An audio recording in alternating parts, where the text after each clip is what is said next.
Previous video में हमने समझा एसक्यूएल क्या होता है।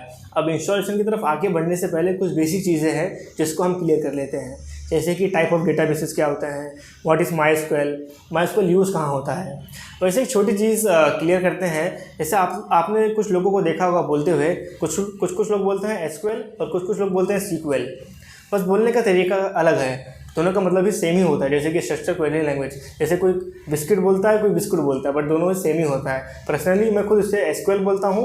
अगर आपको एसक्यूएल अच्छा लगता है आप एसक्यूएल बोलिए, अगर आपको सीक्वेल बोलना अच्छा लगता है आप सीक्वेल बोलिए, आपके ऊपर वो डिपेंड करता है आप जो प्रेफर करते हैं। अब बात करें टाइप ऑफ डेटाबेस की, तो इसमें एसक्यूएल होता है, नो एसक्यूएल होता है।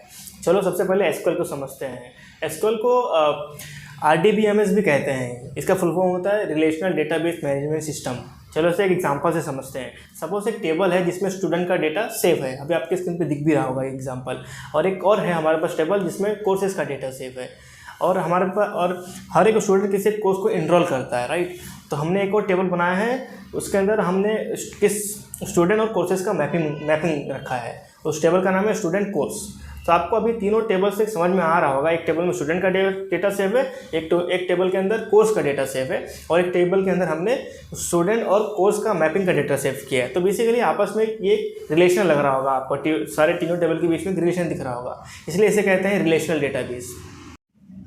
इसमें आप देख रहे होंगे इसका सारा स्ट्रक्चर फिक्स्ड है, मीन्स टेबल प्रॉपरली डिफाइंड है, राइट। आईडी, नेम और हर एक कॉलम प्रॉपर डिफाइंड है। बेसिकली एसक्यूएल के अंदर सारा स्ट्रक्चर ऑलरेडी फिक्स्ड होता है। अगर आप कोई एक बैंक सिस्टम बना रहे हो जिसके अंदर आप अकाउंट नंबर है, बैलेंस है, नेम है, ऐसे जैसे प्रॉपर फिक्स स्ट्रक्चर है, तो आप एसक्यूएल यूज़ कर सकते हैं, वो एक बेस्ट अप्रोच होगी। नो एसक्यूएल डेटाबेस की बात करें तो इसमें डेटा टेबल नहीं होते हैं, बल्कि डॉक्यूमेंट होते हैं, की वैल्यू पे या जेसन फॉर्मेट में डेटा स्टोर होता है।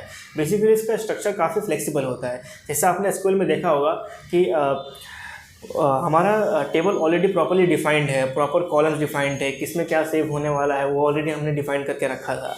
बट नो एसक्यूएल के अंदर ये काफ़ी फ्लेक्सिबल होता है, मीन्स आप कैसा भी डेटा इसके अंदर सेव करते हैं।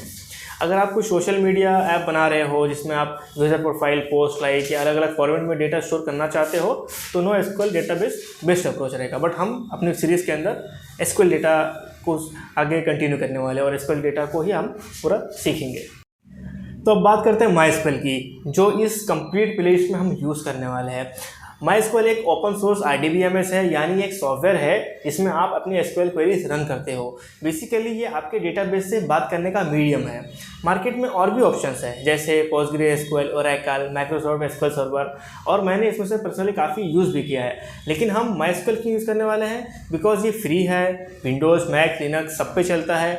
वर्ल्ड में सबसे ज़्यादा फेमस है माईएसक्यूएल। अगर आप एसक्यूएल क्वेरीज माईएसक्यूएल पे सीख जाते हैं तो फ्यूचर में आप किसी और भी डेटाबेस सिस्टम पे काम कर सकते हो। सो गाइस, ये कुछ इंपॉर्टेंट पॉइंट्स है जो अभी हमने डिस्कस किया है। अब नेक्स्ट वीडियो में चलते हैं और एकदम स्क्रैच से एसक्यूएल को इंस्टॉल करना सीखते हैं और आगे कंटिन्यू करते हैं।